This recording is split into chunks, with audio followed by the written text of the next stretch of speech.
नमस्कार दोस्तों, आपका जेसी जागरण क्लासेस में स्वागत है। तो दोस्तों हमने पिछले वाली वीडियो में दोस्तों हमने पठार के बारे में पढ़ा था। तो दोस्तों अब हम पढ़ेंगे मरुस्थल के बारे में दोस्तों। ठीक है दोस्तों मरुस्थल के बारे में आप जानते ही हैं कि दोस्तों जिस जगह पर वर्षा नहीं होती है तो वहां पे क्या होता है दोस्तों कि ताप एवं दाब के कारण जो वहां की जो मिट्टी होती है वह क्या होती है दोस्तों, टुकड़ों टुकड़ों में टूट जाती है। और क्या होता है कि वह हवा के द्वारा या नदी के द्वारा अपरदन के द्वारा क्या होता है कि वह एक जगह से दूसरे जगह शिफ्ट कर जाती हैं। और दोस्तों उसमें से जो भी वो जो अपरदनात्मक पदार्थ हैं दोस्तों, चाहे वो मिट्टी हो गए चाहे बालू हो गए, वह कहीं एक जगह पर जाके क्या होते हैं दोस्तों, वो इकट्ठे होने लगते हैं। ठीक है दोस्तों, एवं यह पूरे भूभाग को जहां पे वर्षा नहीं होती और दोस्तों निरंतर जो प्रक्रिया है अपरदन की, कौन से दोस्तों, अपरदन की, वह किसके कारण होता है, ताप व दाब के कारण। ठीक है दोस्तों, इसके कारण क्या होता है दोस्तों, चट्टानें जो होती हैं वह धीरे धीरे छोटे छोटे टुकड़ों में टूटने लगती हैं।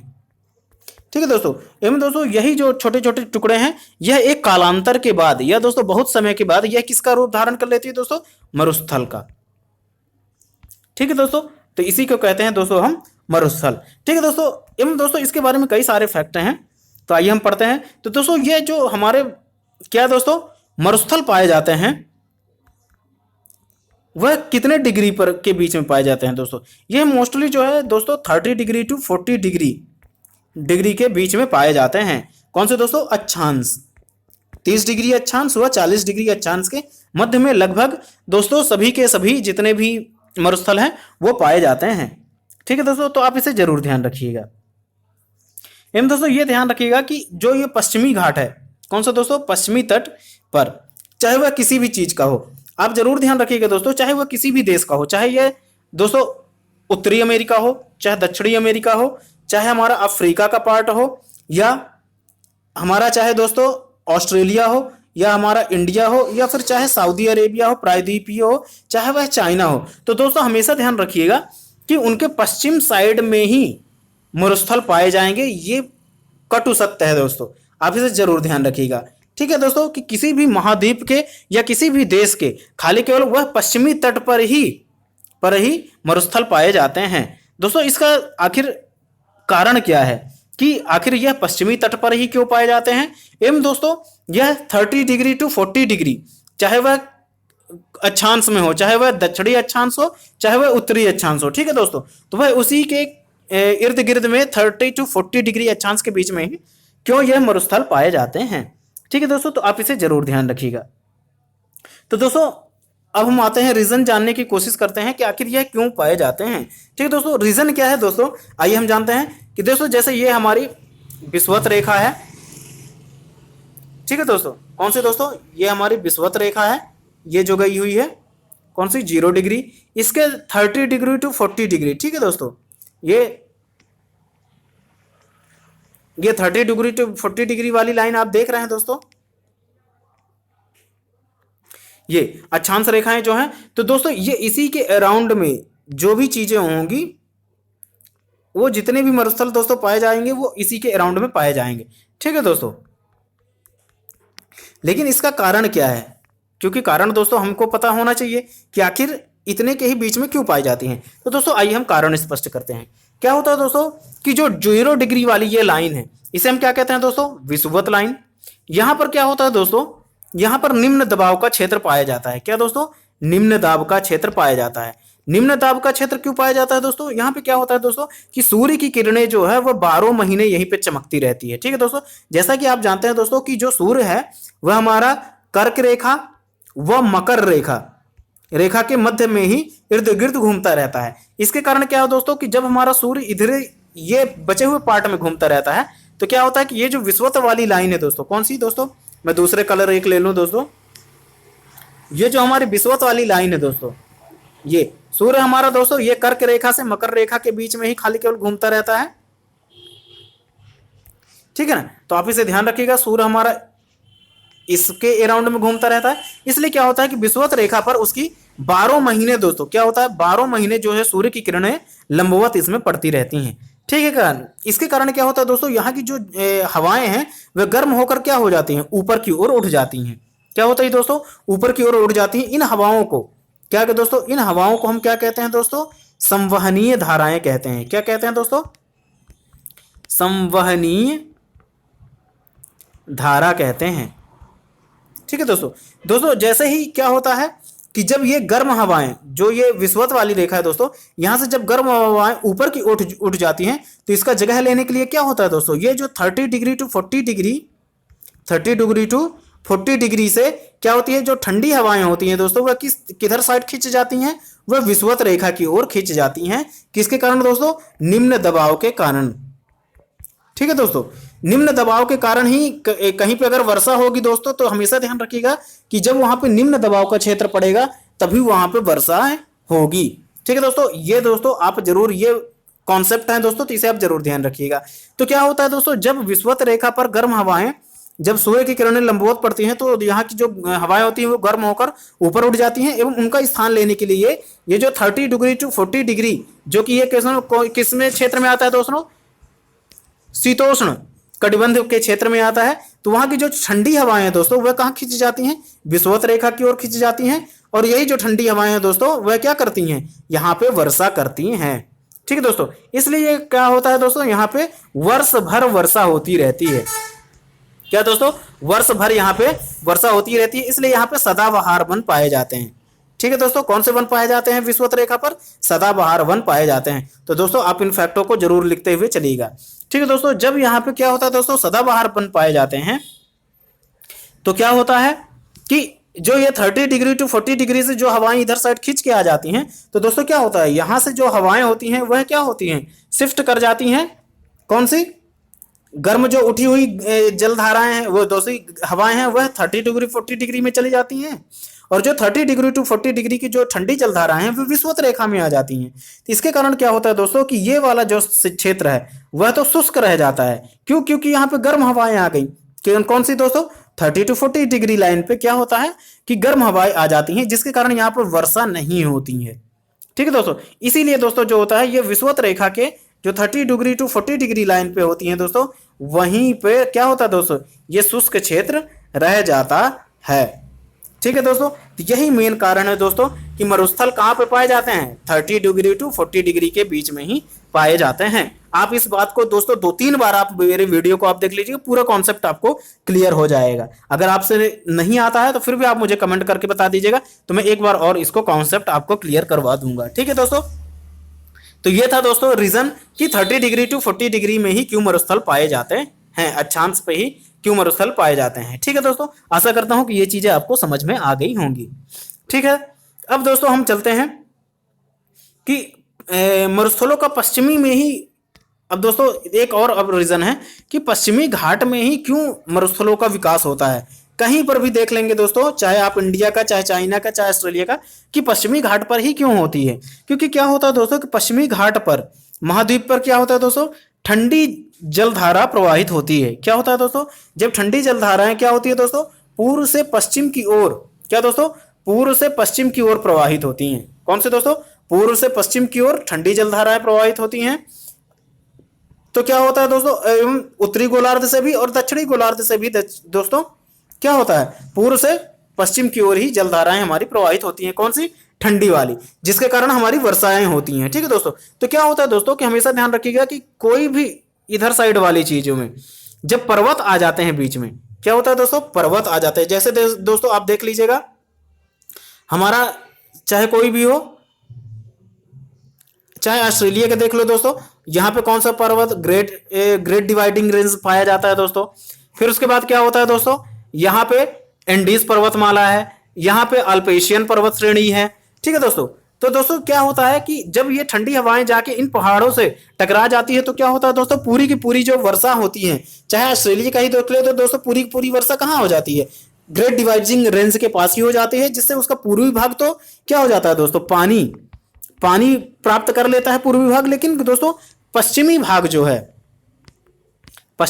है दोस्तों वह सूखा रह जाता है। ठीक है दोस्तों, जो कि छाया प्रदेश कहलाता है। तो छाया प्रदेश में जो भी क्षेत्र आएंगे दोस्तों, कौन सा, छाया प्रदेश में जो प्रदेश आएंगे या देश आएंगे, वह दोस्तों क्या हो जाएंगे, शुष्क रह जाएंगे। ठीक है दोस्तों, तो चाहे आप दोस्तों आप अपने इंडिया का ही चाहे आप पार्ट ले लें, तो यहाँ पे क्या होता है दोस्तों, मध्य प्रदेश में कई सारी क्या होती हैं, पहाड़ पर्वत पाए जाते हैं, जिसके कारण जो है हमारा राजस्थान, उसके पीछे वाला जो छाया देश है, छाया राज्य है, तो वह क्या हो जाता है, शुष्क रह जाता है। ठीक है दोस्तों, ऐसे ही ऑस्ट्रेलिया में दोस्तों दोस्तों देख लीजिए, ग्रेट बेसिन जो है, ग्रेट डिवाइडिंग रेंज को क्या करता है कि पूर्वी भाग में वो क्या कर देता है दोस्तों, गीला कर देता है, लेकिन जो ठंडी हवाएं आती हैं उसे क्या करता है कि जो हवाएं होती हैं उनसे वर्षा कहाँ पूर्वी भाग में प्राप्त कर लेता है और इधर साइड हवाओं को नहीं जाने देता, जिसके कारण क्या होता है, ये पूरा भाग शुष्क पड़ जाता है। ठीक है दोस्तों, तो ये अल्पेशियन पर्वत श्रेणी भी यहाँ पे ऐसा ही है दोस्तों। और यहाँ पर जो ब्राजील की पठार है, क्या दोस्तों, ब्राजील का पठार है एवं दोस्तों यहाँ पर पेटागोनिया का पठार है। यहाँ अर्जेंटीना में पेटागोनिया का पठार एवं दोस्तों यहाँ पे ब्राजील का पठार, जिसके कारण क्या होता है, एवं दोस्तों यहाँ पे बोलीविया का पठार। इसके कारण क्या होता है दोस्तों, इधर साइड हवाएं नहीं जा पाती और पूरी की पूरी वर्षा यहीं पे हो जाती है, जिसके कारण क्या होता है दोस्तों, ये जो वाला जो पश्चिमी घाट है वह क्या हो जाता है, शुष्क रह जाता है। यही रीजन है दोस्तों कि क्या होता है। एवं दोस्तों यहाँ पर क्या होता है, यहाँ पर भी कई सारे पठार, जैसे इरना का पठार ईरान में पाया जाता है दोस्तों। इसके कारण क्या है दोस्तों, यहाँ पे कई सारे हमारी पर्वत श्रेणियां भी हैं, जिसके कारण पूरी वर्षा जो भी थोड़ी बहुत होती है दोस्तों यहीं पे हो जाती है और इसका पूरा ये भाग पूरा क्या होता है दोस्तों, शुष्क रह जाता है। ठीक है दोस्तों, तो अब आपको ध्यान हो गया होगा कि आखिर पश्चिमी घाट ही क्यों शुष्क रहता है, क्यों मरुस्थल यहाँ पे पश्चिमी घाट पर ही क्यों पाए जाते हैं। ठीक है दोस्तों, तो मैंने ये आशा करता हूं कि ये चीजें आपको क्लियर हो गई होंगी। तब दोस्तों आइए पढ़ते हैं कि हमारे मरुस्थल कौन कौन से मरुस्थल किस किस जगह पर पाए जाते हैं। तो दोस्तों आइए हम शुरू करते हैं हमारा उत्तरी अमेरिका में। तो दोस्तों उत्तरी अमेरिका में मुख्यतः दो मरुस्थल पाए जाते हैं। कौन कौन से दोस्तों, पहला तो है दोस्तों ग्रेट बेसिन, क्या दोस्तों, ग्रेट बेसिन। ठीक है दोस्तों, एवं दूसरा है दोस्तों यहाँ पे सोनोरन, क्या दोस्तों, सोनोरन। ठीक है दोस्तों, ग्रेट बेसिन से ही दोस्तों अमेरिका का सबसे अधिक फ्यूल निकाला जाता है, क्या दोस्तों, पेट्रोलियम पदार्थ। ठीक है, आप इसे ध्यान रखिएगा, पेट्रोलियम पदार्थ ग्रेट बेसिन से अमेरिका के निकाला जाता है। और अमेरिका में दोस्तों दो मरुस्थल हैं, कौन कौन से, ग्रेट बेसिन एवं सोनोरन। ठीक है दोस्तों, आप इसे ध्यान रखिएगा। चलिए दोस्तों अब आगे साइड चलते हैं। तो दोस्तों अब हम आते हैं दोस्तों दक्षिणी अमेरिका में। तो दोस्तों दक्षिणी अमेरिका में मुख्यतः एक ही हमारा पाया जाता है, वैसे दो है दोस्तों, उसमें जो हमारा पेटागोनिया का पठार है दोस्तों, कहां पे है दोस्तों, अर्जेंटीना में। कौन सा दोस्तों, पेटागोनिया का पठार। तो दोस्तों पेटागोनिया का पठार जो है वह किससे मिलकर बना हुआ है दोस्तों, वह मरुस्थल का ही पार्ट है। ठीक है दोस्तों, तो पेटागोनिया का मरुस्थल कहां पाया जाता है दोस्तों, वह अर्जेंटीना में पाया जाता है। एवं दोस्तों उसके बाद क्या है दोस्तों, एक दोस्तों ये जो अपनी अटाकामा मरुस्थल, कौन सा दोस्तों, अटाकामा मरुस्थल। ठीक है दोस्तों, वह कहां पाया जाता है, चिली में। ठीक है दोस्तों, वह कहां पाया जाता है, चिली में पाया जाता है। तो आप इन सभी चीजों को ध्यान रखिएगा। ठीक है दोस्तों, आइए अब हम पढ़ते हैं ऑस्ट्रेलिया के बारे में। तो दोस्तों ऑस्ट्रेलिया में सबसे अधिक मरुस्थल पाए जाते हैं, क्योंकि क्या होता है दोस्तों, ये पूर्वी भाग में जो ग्रेट डिवाइडिंग रेंज है यहीं पे पूरी वर्षा हो जाने के कारण जो है दोस्तों, इसका जो 85 से दोस्तों 90% जो भाग है इसका लैंड है वह शुष्क रह जाता है। ठीक है दोस्तों, तो यहाँ पे सबसे अधिक मरुस्थल पाए जाते हैं। इन दोस्तों सबसे इंपॉर्टेंट यहीं के मरुस्थल हैं। तो कौन कौन से दोस्तों, ग्रेट विक्टोरिया, क्या दोस्तों, ग्रेट विक्टोरिया, दोस्तों ग्रेट सैंडी, सैंड मीन्स रेत, तो ये तो आपको ध्यान ही हो जाएगा, ग्रेट सैंडी। एम दोस्तों गिब्सन, फिर उसके बाद आता है दोस्तों सिम्पसन। तो ये सब चीजें काफी महत्वपूर्ण है। एम दोस्तों ये कितने हो गए दोस्तों, आपके मुख्यतः 4 हो गए। कौन कौन से दोस्तों, great Britain, great Sandy, Gibson एवं सिम्पसन। ये 4 मरुस्थल काफी महत्वपूर्ण है जो कि ऑस्ट्रेलिया में पाए जाते हैं, तो आप इसे नोट डाउन कर लीजिएगा। ठीक है दोस्तों, चलिए आगे वाले में हम चलते हैं। तो दोस्तों अर्जेंटीना में मैंने आपको बता ही दिया था दोस्तों कौन सा, पेटागोनिया का मरुस्थल पाया जाता है। एवं दोस्तों जो अटाकामा है, अटाकामा मरुस्थल कहां पाया जाता है दोस्तों, चिली में पाया जाता है। ठीक है दोस्तों, वह किसका पार्ट है दोस्तों, एंडीज पर्वतमाला का। ठीक है दोस्तों, एवं एंडीज पर्वतमाला जो है दोस्तों वह विश्व की सबसे लंबी पर्वत श्रृंखला है। क्या दोस्तों, लंबी। ठीक है दोस्तों, ऊंची नहीं दोस्तों, लंबी पर्वत श्रृंखला है। ठीक है दोस्तों, जो कि एंडीज पर्वत के पश्चिमी साइड में पाया जाता है। ठीक है दोस्तों, तो आप इसे ध्यान रखिए। एवं दोस्तों ये ध्यान रखिए कि ये जो अटाकामा मरुस्थल है, क्या दोस्तों, अटाकामा मरुस्थल जो कि चिली में पाया जाता है, वहां का एक विश्व का सबसे शुष्कतम भूभाग पाया जाता है। वह कौन है दोस्तों, अरीका। क्या दोस्तों, अरीका जो है वह स्थल जो है विश्व का सबसे शुष्कतम भाग है, विश्व का शुष्कतम भाग। ठीक है दोस्तों, तो आप इसे ध्यान रखिएगा। आइए अब अगले पार्ट में चलते हैं। तो दोस्तों अब हम पढ़ते हैं दोस्तों, मैंने दोस्तों आपको यहाँ के बारे में बता ही दिया है कि दो कौन कौन से दोस्तों, ग्रेट बेसिन एवं सोनोरन। ठीक है दोस्तों, अब हम आते हैं दोस्तों अफ्रीका के बारे में। दोस्तों अफ्रीका में कई सारे मरुस्थल पाए जाते हैं जो कि देश के नाम से ही रिलेटेड है, इससे दोस्तों आपको याद करने में भी आपको सहायता मिलेगी। तो दोस्तों कभी कभी क्वेश्चन क्या होता है कि जैसे ये देश के नाम पे ही लगभग थोड़ी पाए जाते हैं, तो ये पूछ देते हैं कि इस मरुस्थल का विस्तार किन किन देशों में भी है। तो दोस्तों आप इसे जरूर ध्यान रखिएगा। चलिए आप पढ़ते हैं। तो दोस्तों सबसे पहले हम दोस्तों पढ़ते हैं कालाहारी मरुस्थल। तो दोस्तों कालाहारी मरुस्थल कहाँ कहाँ पाया जाता है दोस्तों, वह बोत्सवाना, क्या दोस्तों, बोत्सवाना, नामीबिया एवं दोस्तों कहाँ पाया जाता है, साउथ अफ्रीका में। ठीक है दोस्तों, कहाँ, साउथ अफ्रीका, नामीबिया, बोत्सवाना में पाया जाता है। ठीक है दोस्तों, कौन सा, कालाहारी मरुस्थल। ठीक है दोस्तों, वो इस वाले पार्ट में पाया जाता है, तो आप इसे जरूर ध्यान रखिएगा। ठीक है, एवं दोस्तों नामीबिया को जो मरुस्थल पाया जाता है वहां पे उसे नामीबिया मरुस्थल कहते हैं, नामीबी।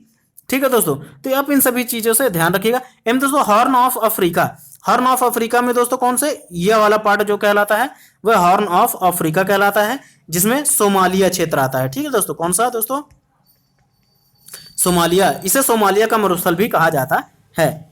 ठीक है दोस्तों, एवं दोस्तों दुनिया का जो सबसे बड़ा मरुस्थल है वह कौन सा दोस्तों,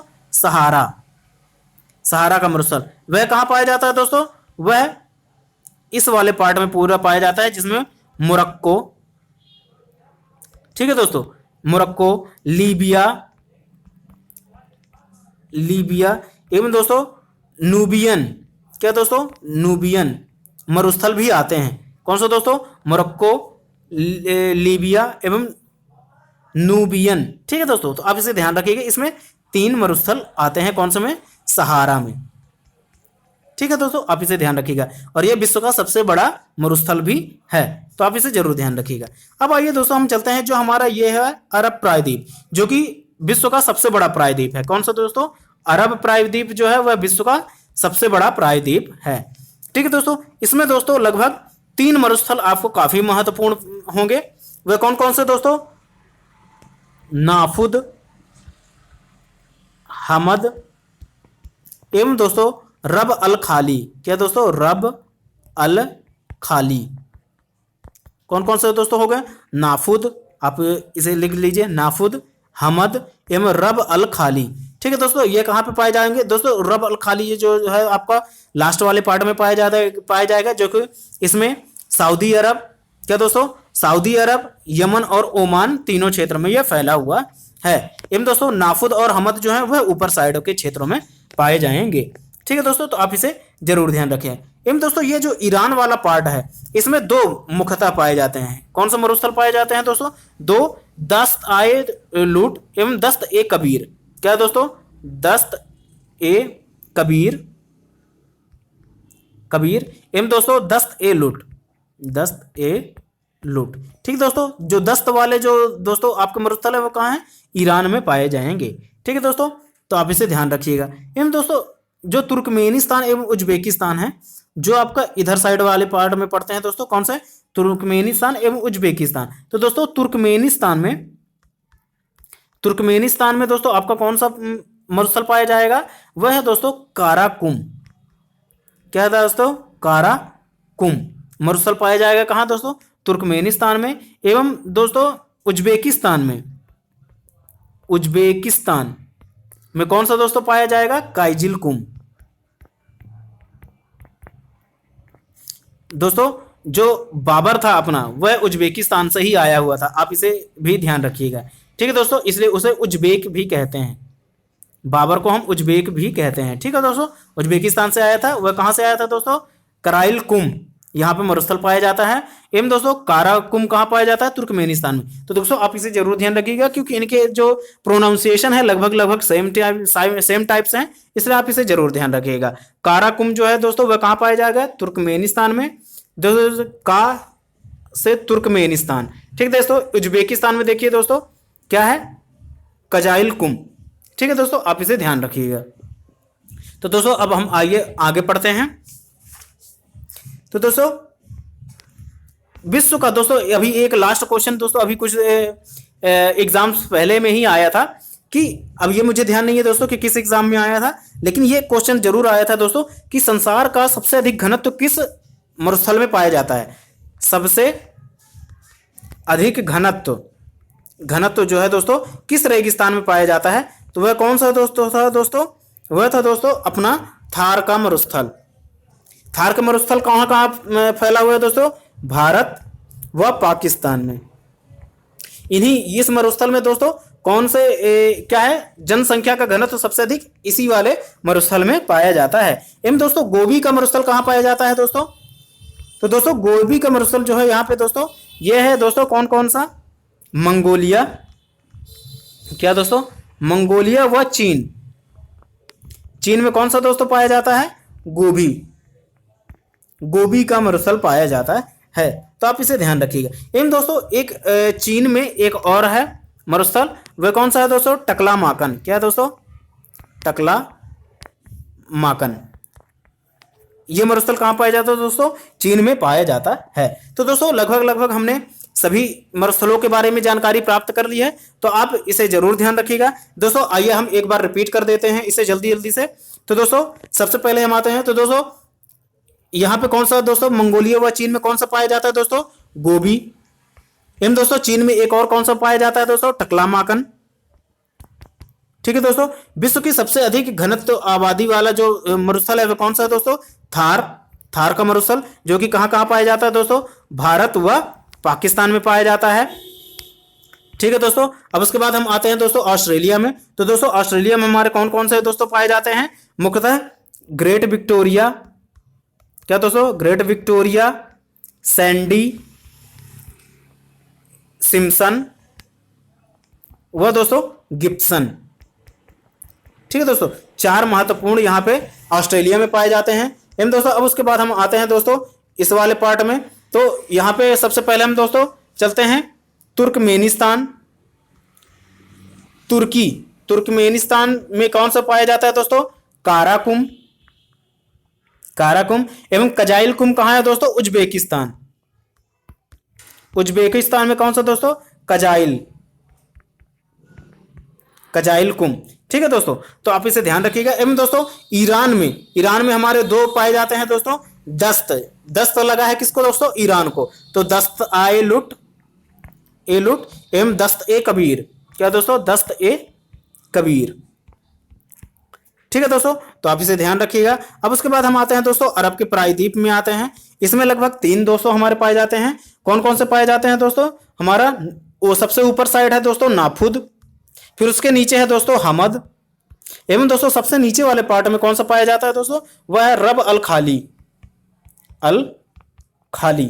ठीक है दोस्तों, मरुस्थल पाया जाता है। अब दोस्तों हम अफ्रीका में जाते हैं। तो दोस्तों अफ्रीका में हमारे कौन सा सबसे महत्वपूर्ण, संसार का सबसे बड़ा मरुस्थल सहारा का मरुस्थल यहाँ पे पाया जाता है। एवं दोस्तों उसके अलावा जो है हमारा कालाहारी मरुस्थल जो है दोस्तों यहाँ पे पाया जाता है, जिसमें कौन कौन से दोस्तों में फैला हुआ है, तो वह बोत्सवाना, नामीबिया, क्या दोस्तों, बोत्सवाना, नामीबिया एवं दोस्तों साउथ अफ्रीका में यह 3 देशों में कौन सा दोस्तों, कालाहारी का मरुस्थल पाया जाता है। एवं दोस्तों अब हम आते हैं दोस्तों अपना दक्षिणी अमेरिका में। तो दक्षिणी अमेरिका में हमारा दोस्तों कौन कौन से पाए जाते हैं दोस्तों, यहाँ पे पाया जाता है दोस्तों पेटागोनिया मरुस्थल पाया जाता है, जो कि कहाँ है दोस्तों, अर्जेंटीना में। एवं दोस्तों यहाँ पे एंडीज पर्वत के जो पश्चिमी वाले पार्ट में कौन सा पाया जाता है दोस्तों, वह पाया जाता है दोस्तों अटाकामा मरुस्थल पाया जाता है। ठीक है दोस्तों, अब इसमें दोस्तों एक और स्थल है जो कि विश्व का सबसे शुष्कतम स्थल है, वह कौन सा है दोस्तों, अरीका मरुस्थल क्षेत्र जो है सबसे शुष्कतम है विश्व का। ठीक है दोस्तों, क्षेत्र। एवं दोस्तों अब हम आते हैं अपने पढ़ते हैं कौन सा, उत्तरी अमेरिका में। उत्तरी अमेरिका में मैंने आपको दोस्तों 2 बताए थे। कौन कौन से दोस्तों, ग्रेट बेसिन, कौन सा दोस्तों, ग्रेट बेसिन, एवं दोस्तों कौन सा, सोनोरन। ठीक है दोस्तों, वह इस वाले पार्ट में ही पाए जाते हैं दोस्तों। ठीक है, तो आप इसे ध्यान रखिएगा। एवं दोस्तों ग्रेट बेसिन से ही अमेरिका का सबसे अधिक पेट्रोलियम पदार्थ प्राप्त किया जाता है। तो दोस्तों ये था हमारा मरुस्थल के बारे में जानकारी। आशा करता हूं कि आपको यह जानकारी काफी अच्छी लगी हो। तो दोस्तों अगर लगी हो तो please subscribe my channel JC Jagran classes and please like and share this video. दोस्तों ये वनडे एग्जाम्स के लिए काफी महत्वपूर्ण हो सकते हैं दोस्तों। एवं दोस्तों जो भी मैंने आपको रीजन बताया कि मरुस्थल आखिर पश्चिमी क्षेत्र में ही क्यों पाए जाते हैं, एवं दोस्तों 30 डिग्री से 40 डिग्री के बीच में ही क्यों पाए जाते हैं, तो इसका आप जरूर बच्चों ये अगर कॉन्सेप्ट अगर आपको अच्छे लगे हो, आप इसे मुख्य एग्जाम में भी इसे आप लिख सकते हैं। तो दोस्तों अगर आपको अच्छे लगा हो वीडियो तो प्लीज सब्सक्राइब माय चैनल दोस्तों जेसी जागरण क्लासेस। तो दोस्तों अब मिलते हैं हम अपने नेक्स्ट पार्ट में, तब तक के लिए जय हिंद जय भारत।